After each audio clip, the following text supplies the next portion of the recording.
G'day mates, how you doing? I'm Kiv, your favourite degenerate, and today, well, we have got so much stuff to catch up on. Oh my goodness, a lot has been going on in regards to Halo news since I last saw you all, and oh my god, this is the worst way to start a game, I swear. Like, the bad luck I had on that.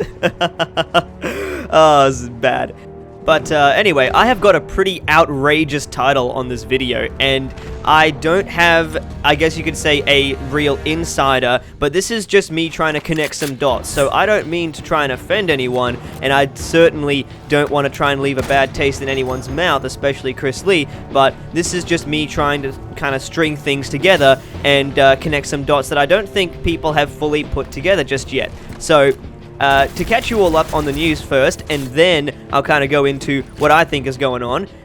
Basically, the armor coating fiasco, as I'm calling it, has not been going too well. And so, a lot of people have been up in arms in the Halo community about these armor coatings costing money, and especially the Monarch one, which was just a purple skin. Like, literally not even anything special, was apparently supposed to be valued at $5. And so, I'm sitting there thinking, oh my goodness, $5 for just to look purple?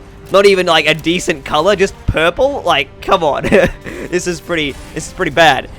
And then they had come out with the Red Shift armor coating, which looks so much better. You can see it there. It is a much more appealing sort of coating. But, once again, it is a paid-for coating. So, that's why a lot of Halo fans have been like, what the hell is this shit? This isn't freaking Fortnite, we ain't paying for skin. This isn't what we signed up for.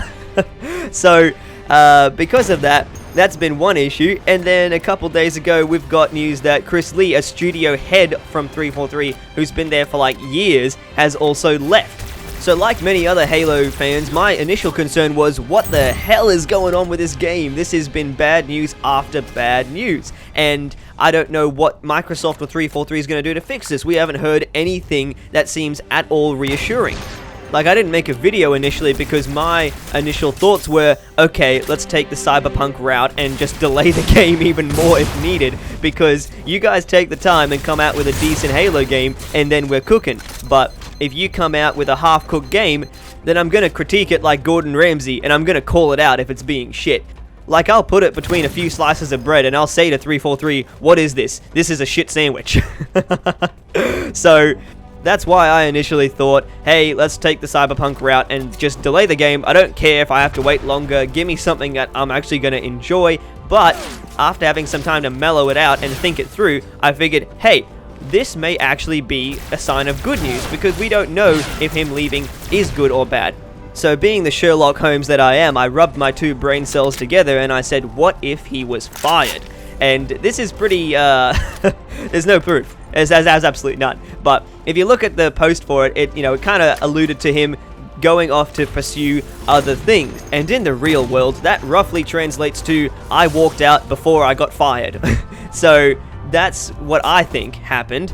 And then I hop onto YouTube this morning, watch a Halo follower video, and he's saying that Chris Lee was actually responsible for a lot of the things that we saw in Guardians. And so my next thought is, well, sucks to be him, because as soon as I hear Guardians, I'm thinking, that guy's a dickhead. So, if that is true, I reckon 343 and Microsoft have probably given him one more chance after Guardians, and he's come up with his armor coatings thing, and it's been causing a really huge uproar among the fans, and so that is why 343 and Microsoft, I think, have pulled the plug on him, and they've said, okay, we can either drag your name through the mud and you can have a tough time finding another job at any other gaming industry if we officially fire you, or you can make the choice to actually step down willingly, and that way your name isn't absolutely hammered and you aren't crucified by the entire Halo community.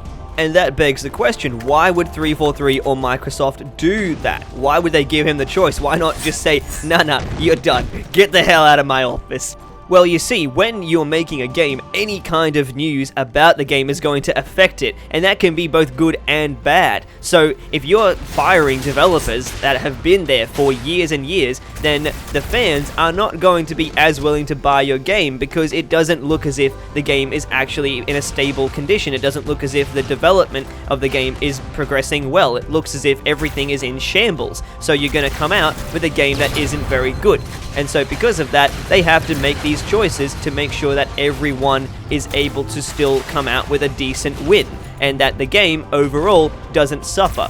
So that's what I think is going on here, and those are my thoughts. Now, of course, I understand I don't have any solid, hard evidence. This is mostly me connecting the dots here, but I wanted to kind of put this to you guys. Have I just absolutely gone off on a tangent, and am I just drawing circles at nothing? Am I going full crazy? Has the desire for Halo Infinite really brought me to insanity just yet? Or is there any actual truth that you think could be behind this? What are your thoughts on the matter? Do you think that this is good news? Do you think this is bad news? Let me know. You guys have been killing it, and my channel is still growing, and you all always come up with much better ideas than I do myself. So let me know in the comment section down below. But that just about wraps everything up for today. So I've been Kiv, and I'll see you all on the next video.